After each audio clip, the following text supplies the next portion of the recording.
Hello and welcome. For the next couple of films, we are going to focus on one of the best states in America, with New Jersey. And that's a basis response because that's where I came from and born and raised. So I didn't pick this on purpose. These just were movies that worked in the list and I thought they'd be interesting to view. And we're going to talk about them. So today we're going to start with Garden State. Garden State was released in 2004 by Miramax Films and 20th Century Fox.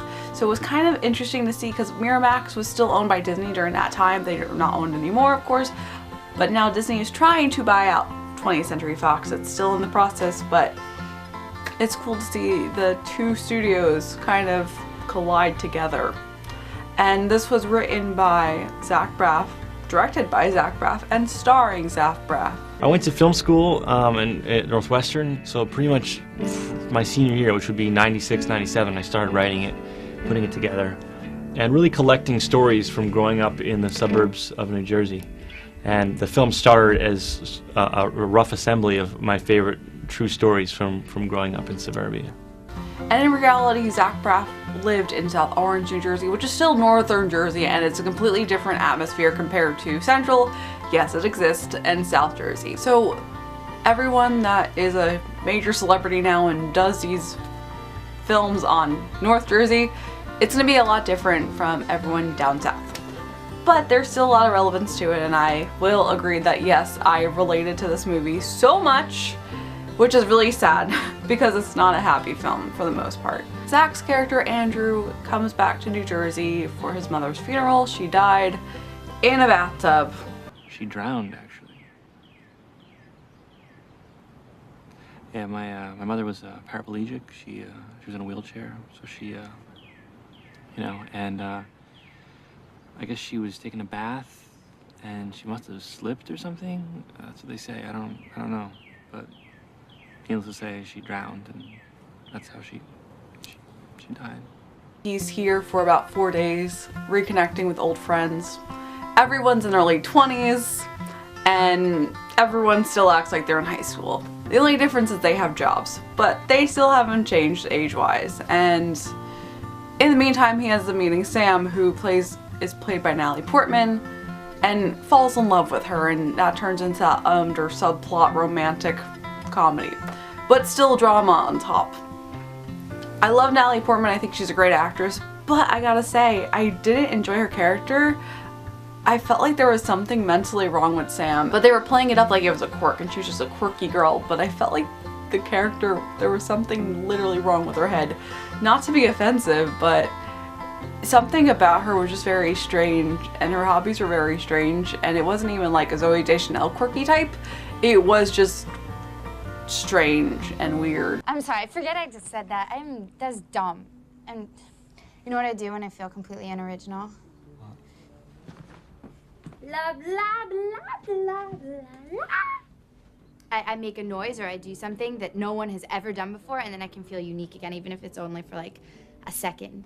And I'm a strange and weird person, but at the same time, it was different and I wasn't sure what I didn't like about it, but I felt like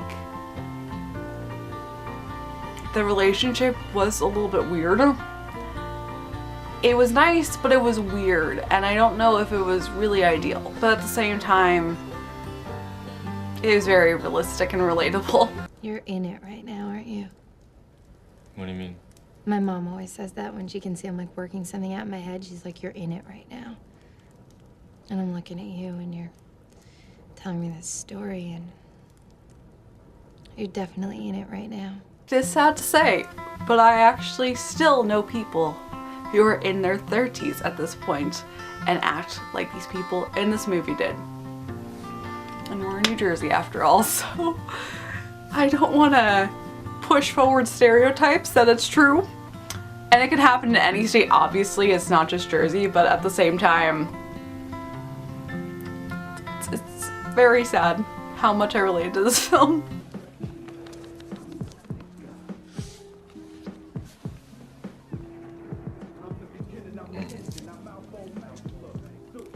There you go. It's very unique, it's very different. I did appreciate the directing techniques that Zach Braff did.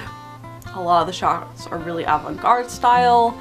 Not everything's perfect, but for the most part it was really unique and interesting to watch. The only thing I didn't like was how soundtrack heavy it was. I appreciated a lot of the songs and I really do like a lot of the songs. He has good taste in music, but with the screenplay he sent out, he also did send out an order of the soundtrack. The soundtrack was already handpicked out and it helps with the mood of each scene, but at the same time I feel like there's too much and it takes away from the sincerity of it. It's not completely flawed, but I just feel like if I were to nitpick at it, that would be something that I wasn't really a fan of. Because not only do we have Natalie Portman and Zach Braff, we also have Jim Parsons, who I really loved his character. He's a knight at medieval times. So, Tim, how long have you been working at medieval times? 3 years. But I've only been a knight for 2. You have to pay your dues. I worked in the stables and helped in the kitchen.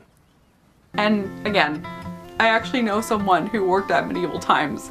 Not as a knight, but as a squire.